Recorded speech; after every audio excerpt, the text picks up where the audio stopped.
How could you expect to be financially free in a couple of months while all you do is hang out with a rowdy bunch of hooligans who care only about two things: number one, women, number two, beer? The word of God says in 1 Corinthians 15:33, do not be misled. Bad company corrupts good character, bad company ruins your good financial future. This is one of the best financial lessons I have learned from my mentor that have changed my life, and today in this post I want to share with you other financial lessons that will change your life too. Before that, I will share you a story. 1 year driving a new BMW and next year living on the street. My best friend Daniel have been there. He turned from a badass BMW driving millionaire to a bankrupt immigrant because of his poor financial habit. This is how Daniel life looks after bankruptcy. No relationship, no job, no home, no socially defined identity, spending almost 2 years sitting on the park bench in the state of constant regret and depression. As soon as I discovered the Daniel situation, I went to meet him. After listening his entire story for an hour, sitting next to him in a park bench in a cold winter morning, I shared him the key financial lessons that my mentor taught me, which I'm gonna share with you in this post. Fast forward today, Daniel has rebuilt his life from scratch and living a decent life. Every time I met him, he murmured, those lessons were gold. They turned my situation upside down. Let's begin. Number 1. The execution problem. If you find yourself wanting wealth month after month, year after year, yet nothing happens cause you didn't take any action, you never come any closer to it, you didn't bother to move the needle that leads you one step closer toward the goal, then maybe what you actually want is a fantasy, an idealization, a false promise.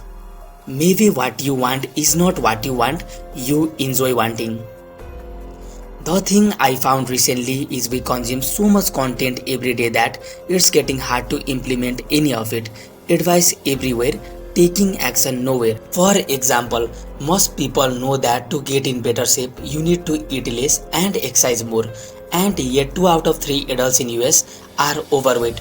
We don't have knowledge problem, we have an execution problem. Number 2, real millionaires are frugal. Typical millionaires live in a middle class home, drive a 2-year-older paid for cars, buy blue jeans at Walmart. Some of the richest people I have met look incredibly poor. One wealthy startup founder investor I know famously drives a 1992 Ford station wagon and wears t-shirt with rips in them that weren't made by Target fashion station. But that's financial wealth. Real wealth isn't about how much money you have to splurge on dumb stuff that makes climate change worse than it already is. I have noticed this one thing in most of the millionaires.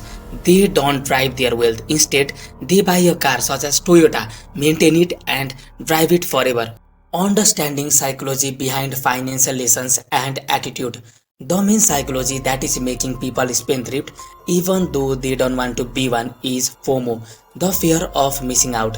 It is a feeling of anxiety or insecurity that arises from the belief that others might be having rewarding experience from which one is absent. To act like social media isn't ingrained in humanity at this point is foolish. People frequently share story highlight of their lives, creating a sense of comparison and pressure to participate in activities or events to avoid feeling. If we see a friend buying a new car in a story highlight, we also feel the urge to buy it. It shape our money situation, or never buying a fancy new car can make us feel that we are missing this chance of buying a brand new car and tempt us to overspend, or it may motivate us to reach higher financial goals. Item worth $100 40% off seems more appealing than $100 item and we can't help ourselves from buying it. This social media comparison increases the lifestyle creep in the average people and they are out of pocket to afford that lifestyle in reality thanks to FOMO. Lifestyle creep is a horrible bug and the sooner you catch it and obliterate it the better. Number 4. Marry for money. This may sound paradoxical or even contradictory to many people, but there is no other way that I can express it other than these 3 words.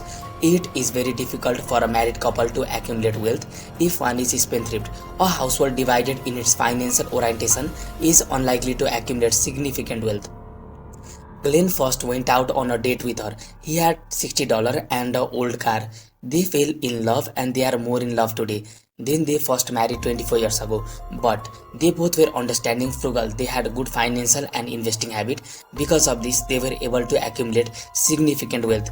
On the other hand, there was John who was married to Emma. There was big difference between John and Emma. John was frugal and Emma was spendthrift. She wanted to have every other designer clothes, jewelry, etc. Even though John and Emma earned nearly double than Glenn and his wife, they were never be able to accumulate any wealth. Because of being contradictory to each other, it increases relationship issues, unhappiness, or emotional concern. At the end of the day, Emma earned $500K in a single day, thanks to a phenomena called divorce, which was John's alone life saving. So, please choose your partner wisely. Number 5. Invest in yourself. Investing in yourself is the best investment you will ever make. It will not only improve your life, it will improve the lives of all those around you. In this world, you are either growing or you are dying, so get in the motion and grow. Learn skills of your interest. You can become top 10% in any skill or invest with focused study on the internet. Put more emphasis on higher paying skills such as project management, artificial intelligence, data analysis, software development, copywriting, and many more. Prioritize your health. 76% of millionaires exercise for at least 30 minutes a day. Never take your health for granted. Sticking to an exercise routine and healthy diet is a key. Remember, you cannot enjoy your wealth if you have bad health. Sleep at least 7 hours a day and build a writing habit. Writing gives you clarity. Number 6. Investing is boring. An average millionaire has 7 income streams. You can't become wealthy by your job or business alone.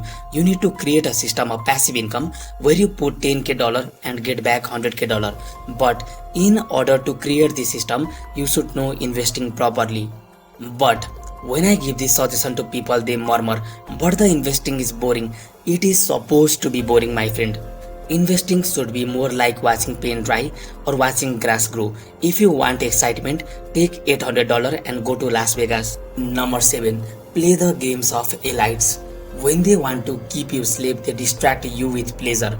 This is what the routine of the average man looks like.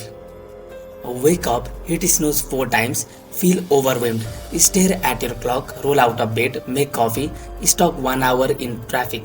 8 hours working for others, sit in traffic again, argue about the latest football match with significant others, watch TV, numb mind with endless scrolling, little alcohol with dinner, pass out, repeat. The problem we have is most people believe that they can be rich this way. Hell no. These billionaires and millionaires are operating on a whole other playbook that many don't know even exist. Working on a task that someone assigns you in exchange of set amount of money will make you rich is delusional. You need to be in control of the product, the price, and the number of people that can benefit from it, which I will explain in my next post.